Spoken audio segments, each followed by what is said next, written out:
અંજાર નગરપાલિકા વિરોધ પક્ષ નેતા રાજેન્દ્રસિંહ જાડેજા પોતાના જન્મદિવસને એક અનોખી રીતે ઉજવતા રહ્યા છે અને આ વર્ષે પણ તેમનો 36મો જન્મદિવસ વિવિધ સેવાકીય કાર્ય સાથે ઉજવાયો છે।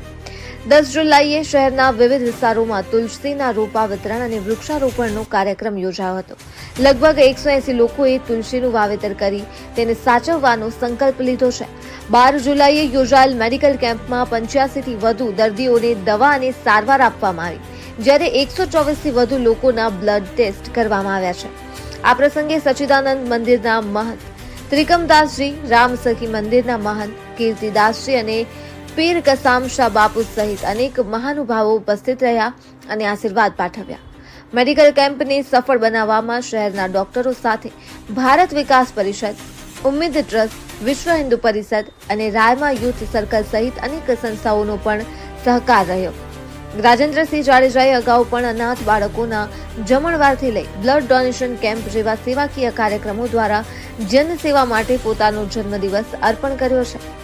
એ સાચું કહેવાય છે કે જ્યાં ભાવના હોય ત્યાં સેવા હોય, અને રાજેન્દ્રસિંહના જન્મદિવસ પર અંજારમાં સેવાકીય જ્યોત પ્રગટાઈ હતી। બળદેવપુરી ગોસ્વામી, કલમ શક્તિ ન્યૂઝ, અંજાર, કચ્છ।